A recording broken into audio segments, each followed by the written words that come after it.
Hypocrisy is the mother of all banana skins. It's easy to see in politicians when they get caught out. They'll adopt a position and happily tell us to do one thing, whilst doing the complete opposite themselves. But generally in society, hypocrisy isn't commonly mentioned, despite it being a major problem. It's the elephant in the room, aided by avoidance, swept under the rug. People are a collection of disjointed bits and pieces. They only appear to fit together because they've repeated more or less the same behaviour to the point it's become familiar. There's a lack of coherence, an absence of rationally thought out values, accurately linked to all aspects of behaviour. It's anything goes, a free-for-all of unaccountability. This disjointedness produces contradictions. Hypocrisy arises as a result. Hypocrisy has damaged many worthwhile philosophies. There's a huge gap between good intentions or what someone says and what actually happens. Mediocrity and the double standards of being two-faced becomes a norm. Before you know it, integrity isn't expected. Words are seen as just words. Superficiality rules. The younger generation quickly becomes disillusioned, demotivated, when, understandably, they have the right to expect better. Instead of being true to your word, many choose to merely talk the talk and project a slick image. Words come easy, but the actions are often nowhere to be seen, or, at best, they're in short supply. Feeble excuses are trotted out if the gap between the two is exposed. Few believe any such attempt to deflect, so disillusionment eventually sets in, leading to a dull resignation of that's just how it is. Life once promised so much, but the everyday reality commonly sucks. People are hypocrites, and that's the norm. If you become vaguely aware of this and don't want to be a target yourself, you learn to keep your head down and your mouth shut. And that's a shame, because high expectations and bigger dreams are excluded from such a defensive, self-protecting mindset. That said, too many people are quick to pump themselves up, claiming to be better than they actually are, to gain some advantage in society. A person will commonly adopt beliefs about this, that and the other, then spend forevermore arguing for these rigidly held positions, regardless of evidence-based knowledge to the contrary. There's inconsistency when it comes to rational thinking, with self-sabotage taking the form of cognitive bias or just not bothering to think at all. The psychological term for becoming aware of contradictory information is cognitive dissonance. Stress increases when you realise there's a contradiction or gap between ideas, beliefs, values, feelings and actions. The usual response is to find a way to resolve this contradiction as quickly as possible to reduce the upsetting discomfort. But it normally boils down to how the person's feeling, rather than the integrity and coherence of their rational thinking. It's commonly an emotional fudge. Avoidance is inevitably employed. So the general situation is not a good one. Some people are blatantly hypocrites, but most of the rest are as well, even if they're doing their best to dodge such an accusation. And a few aren't hypocrites at all. They openly don't give a shit about anyone or anything, so it's unfair to accuse them of insincerity, until they quietly admit at some level that they really do care deep down, which puts them back in the frame with everyone else. Okay, we now need to specifically look at hypocrisy in the context of what we're focusing on in this series of films. How to change your life for the better, shifting from selfishness to a healthier psychology. It immediately becomes a massive problem that you can no longer ignore. Your aim is now to improve, to personally develop. Therefore, you must face the elephant in the room. You can't get away with the usual fudges to get yourself off the cognitive dissonance hook as you've done before. It doesn't sit well with your newfound good intentions to change, learn, grow. The goal is now excellence and integrity in everything you do. If you're honest, really honest, and smart. You have to come to the conclusion that an anti-hypocrisy test is needed.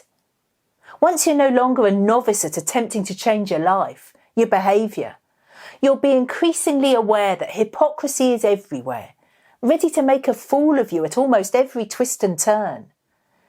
You'll also be sufficiently self-aware to know that defensiveness and justification is an automatic learnt response when you're put on the spot. By deciding to change, especially to shift from selfishness to non-selfishness, you simply cannot rely on such a lowly tactic anymore. Avoidance and wanting to change are at odds with one another. You have to choose between them. You can't have your cake and eat it.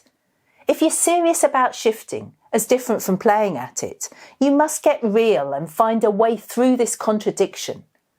When there's sincere expectation, you don't have the option of duplicity. You have to be true to yourself, to the genuine aim of going beyond. You're no longer able to be a hypocritical shit. The only anti-hypocrisy test that we've ever been able to come up with is actions speak louder than words. It can be applied to anything, level upon level. When used correctly, it will aid progress and help counteract self-deception. It's the 13th of our essential 16 key factors. You've got your dream, your values, your vision.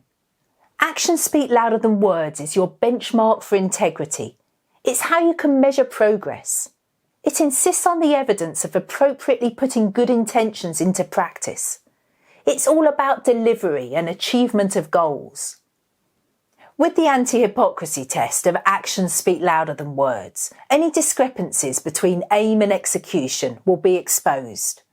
The spotlight is on both strengths and weaknesses. There's no getting away with it anymore, because all is revealed in the nakedness of facing reality. You see what's what, rather than just seeing what you want to see.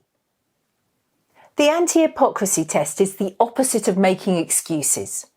A continual stream of actions won't lie or deceive. And the emphasis is on actions, plural, because anyone can shine for a day. It acts like a huge ongoing mirror to better enable seeing. You mustn't play it safe. The aim isn't to never fail, because you will fail at times. You should be striving to go beyond existing limits, stretching yourself. Part of what you need to do is discover and identify deficiencies, shortcomings that need to be worked on. As we'll examine in another film, it's all about continual improvement. So actions speak louder than words as an anti-hypocrisy test is a practical means of self-assessment and a benchmark of authenticity. Historically, it's where attempts to change have gone wrong. The need for great actions to match great words has failed to consistently materialise. Hypocrisy has been conveniently and deliberately overlooked, yet unintentionally exposed. Instead, it should have been systematically identified as a major problem, then practically addressed as a hurdle or minefield to be overcome. This is what we did way back, early on in our work.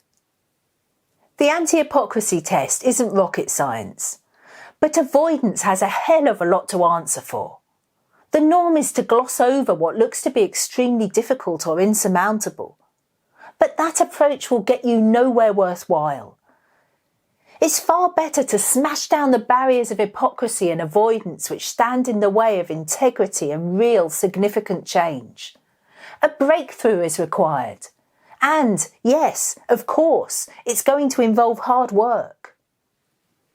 When you assess progress by matching actions with stated aims or spoken words, you have reliable feedback. And feedback is crucially important. Of course, any intended action must be appropriate, reflecting an individual's current level of awareness. Where the actions fall way short of what should be expected, it's merely a cop-out, dodging the issue, and therefore rendering the anti-hypocrisy test useless. Remember that the bar must be raised high enough for it to be an effective check or yardstick. Your outer actions are indicators of intention. If you want good health, don't smoke or become overweight. If you profess to care for animals, disliking cruelty, be vegetarian. Hypocrisy spoils any chance of realising your potential, as well as perpetuating unnecessary suffering whilst hiding behind the mask of pretending to be a good person. The normalisation of hypocrisy has to be ripped wide open, seen for all its ugliness and told to piss off. Moments of great insight, deep and meaningful revelations, mean very little unless they're translated into action. What you do, outwardly, must match any inner development. If not, it's more self-deception. You should never confuse awareness with achievement. The latter is the former made real, and, until that point, it's not. Increased awareness should be a step forward, but all too often it isn't, simply because it goes no further. There's only the illusion of change. There should be no gaps or difference between what you think and feel and what you actually do. The outer is an expression of the inner. When it isn't applied, awareness is little more than self-preoccupation. It's like having the most beautiful of jewels, keeping it to yourself for your eyes only. But if something's really that wonderful, it should be shared for the benefit of all. Like Jonathan Livingston Seagull's answers of how to fly higher, faster, further. So any new, increased insight absolutely must be grounded into corresponding action. The outer has to appropriately mirror and match the inner. Practical action delivers balance. This elephant in the room is one elephant that definitely does not deserve to be conserved. As director of Wildlife for All, our sister charity, you wouldn't expect me to be saying this, but this particular elephant must become extinct. That's it for this film. So no bullshit.